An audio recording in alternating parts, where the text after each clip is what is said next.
The Joe Rogan Experience. There's a really good book called Taming Your Gremlins if anyone wants to look into that idea more.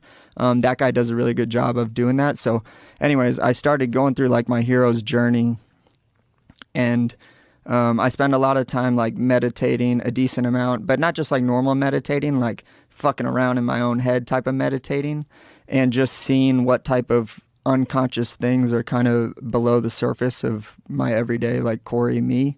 And so I'm walking myself through like, okay, what is this? What are all of these things inside me, or what are these desires that are inside me? I would name them, I would turn them into a monster, and I would kill the monster. And then at the very end of this story, and I'm like crying during this process when I was doing it or whatever.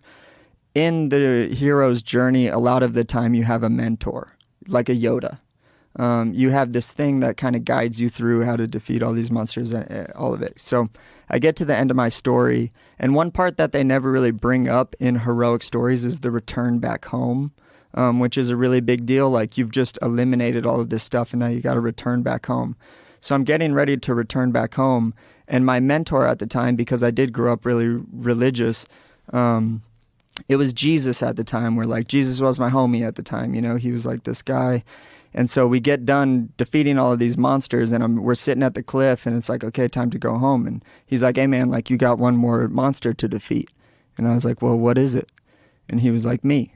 And I was like, what are you talking about?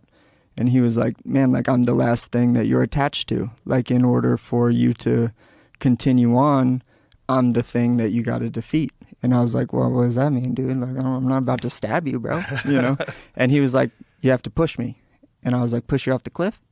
He was like, you have to let go of me the same way that you let go of all of your other desires and fears and things inside of you too, if you really want to do it. And so I'm like bawling, crying, because that was a big thing. So I do it and Jesus falls, but then he grows wings, flies away, and says to me, now you can be like me. And then just flies off into the whatever. And then I return back home, and I just remember that being a really big moment for me in my, I don't like to use the word spiritual because it sounds stupid. But that was like a big deal for me in my development as a person, because it really like made me understand. And they weren't things that I was planning out. They were just unconscious things that were hitting me like over and over and over again. I found that through hypnosis and through like trying to see what's underneath things. You can't talk to it. You can't tell it what to do. You can't control your unconscious. You just have to watch what's underneath there. So it was just like a thing where it's like, now I get to be like you, was like a really cool thing that just like popped into my head. And I was like, well, shit, that's cool. That is cool. Yeah, I do a lot of crazy shit inside of my own head, I guess. Probably makes me sound maybe a little bit weird, but that's kind of... Weird's good. That's me, yeah. Weird is good. Mm-hmm. What was it like returning to fighting after this, like trying to find yourself period? Yeah. I remember I was folding laundry, and they asked me to fight this guy, Tehino Galval, on 4 weeks' notice for LFA. And Tehino Galval is a fucking savage at the time. Still I think is doing pretty well, but literally every YouTube video I could find of him was just knocking people out. He was like 6-0 or something and just murdering people, Brazilian guy. And I was like, I don't think that's a good idea. Like, I just lost. I don't really want to lose again. And I remember going back and forth with myself big time.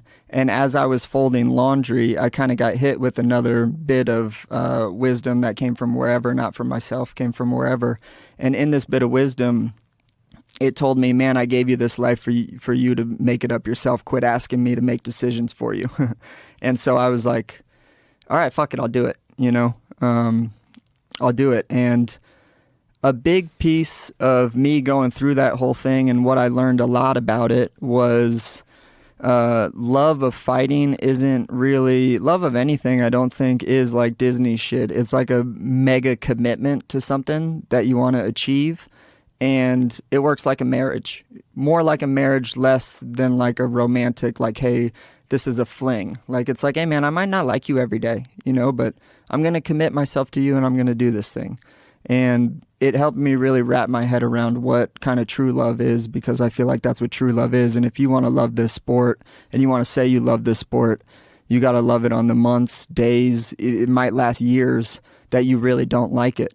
And just trust that on the other end of it is like a good experience. There's a payoff. Yeah. It's a process. Mhm. Yeah. So how was the fight? It was good. I knocked him out in the first round. Fucking crushed it. Wasn't scared at all going in. Really? Oh yeah, I don't get scared much like when I'm actually fighting in that mode of like fight or flight, but I've already chosen fight. Like I'm good, you know. I don't really get too scared going into fights hardly ever. I get scared leading up to things, but in the actual fight itself, like I'm the goddamn Incredible Hulk.